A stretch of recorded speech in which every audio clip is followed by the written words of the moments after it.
Hello students, I am Pratibha Baranwal. Today I am with exercise 3.3.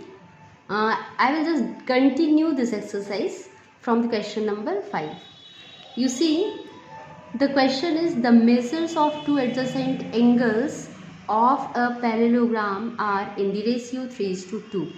बच्चों, किसी parallelogram के adjacent angles के measurement का जो रेशियो है that is in the ratio 3:2.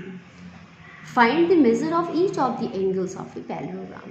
तो इस पैरेललोग्राम के हर एंगल्स को आपको बताने हैं. ठीक है, the measures of two adjacent angles of a parallelogram are in the ratio 3:2. Find the measure of each of the angles of the parallelogram. You can see here a parallelogram in which angle D and angle C are adjacent angles. तो इनका बच्चों इन angles का ratio दिया है. तो keeping in your mind the ratio of the angles, let the adjacent angles be 3x and 2x. इन्हीं के ratio के अकॉर्डिंग हमने एंगल्स को एस्टिमेट कर लिया. Let the angles adjacent angles of a parallelogram be 3x and 2x. ठीक है, अब क्वेश्चन है क्या कि आपको सारे एंगल्स बताने हैं. तो सबसे पहले हमें एंगल पता तो चल जाए. तो अब देखिए, सम ऑफ एडजेसेंट एंगल्स आप जानते ही हैं. Sum of adjacent angles of a parallelogram कितना होता है? 180 डिग्री होता है. तो अगर हम सम ऑफ एडजेसेंट एंगल्स की बात करें तो 3x और 2x क्या है? सम ऑफ एडजेसेंट एंगल्स हैं. सम कर दिया. तो if 3x and 2x is equal to 180 degree, it means 5x is equal to 180 degree. Then x की वैल्यू कितनी हो गई? 180 is divided by 5.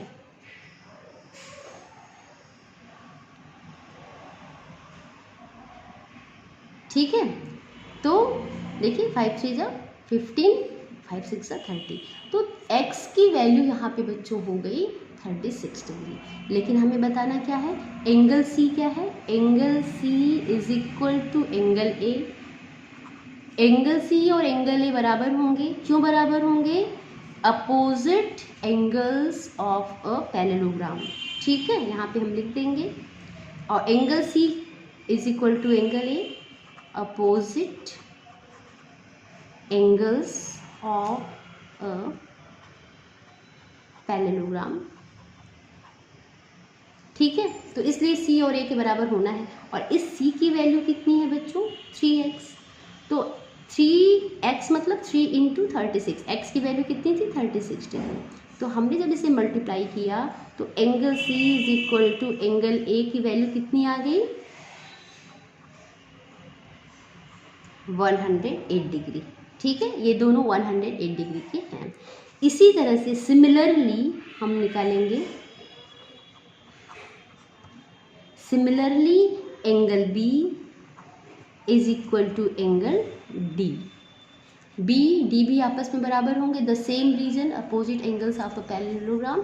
ठीक है, तो ये कितना है? 2x है. तो 2x की वैल्यू निकालेंगे 2 इंटू 36. तो कितनी आ गई वैल्यू?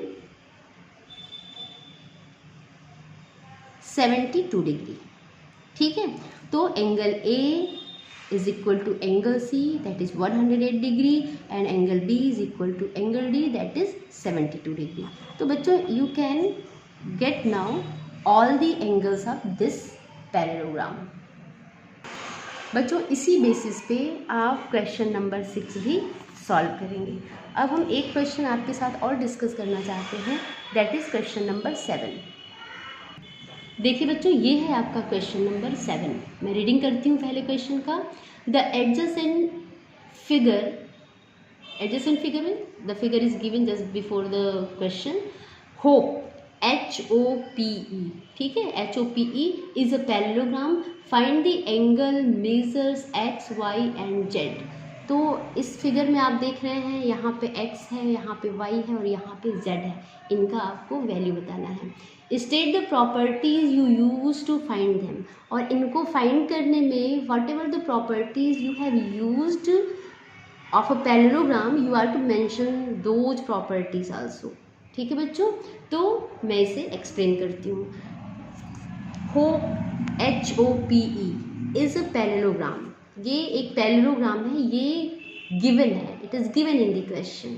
ठीक है, तो अगर हम देखें HOP क्या है, पैरेललोग्राम है। फिर exterior angle plus interior angle 180 degree. तो अगर हम इस प्लेस पे देखें, है ना, यहाँ पे देखिए ये 110 डिग्री दिया हुआ है।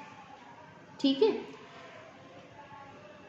110 डिग्री नहीं बच्चों, ये हमने सॉल्व करने में निकाला था। यहाँ पे बाहर 70 डिग्री, ये देखिए आप फिगर, एग्जैक्ट फिगर आपका ये है, ये वाला फिगर, ये देखिए। ठीक है, तो अगर आप इस पैरेललोग्राम को देखते हैं, यहाँ पे एक एंगल ये 40 डिग्री दिया हुआ है, यहाँ पे ये एक्सटीरियर एंगल 70 डिग्री दिया है। तो जब बच्चों एक्सटीरियर एंगल दिया है तो क्या हम इंटीरियर एंगल नहीं निकाल सकते हैं? बिल्कुल निकाल सकते हैं। क्यों? क्योंकि interior angle plus exterior angle is equal to 180 degree. जब इन दोनों का सम 180 है तो 180 में से एक्सटीरियर हमने माइनस किया तो इंटीरियर यानी 110 डिग्री निकल आया। ठीक है, इसी चीज़ को हमने सॉल्व, देखिए एक्सटीरियर एंगल 70 डिग्री गिवन था और हमें इंटीरियर निकालना था, तो हमने लिखा exterior angle plus interior angle is equal to 180 degree. Exterior angle आपका 70 डिग्री गिवन है और इंटीरियर एंगल क्या है, HOP। ठीक है, दैट इज 180 डिग्री। तो HOP is equal to 180 minus 70 is equal to 110 degree. मैंने यहाँ पे वही लिख दिया है 110 डिग्री। ठीक है, तो आपको ये पता चल गया। अब ध्यान से देखिए HEP ये जो अपोजिट एंगल ऑफ HOP है, HOP इस एंगल के अपोजिट एंगल ये है आपका एंगल E। तो बच्चों opposite angles of a parallelogram हमेशा इक्वल होते हैं।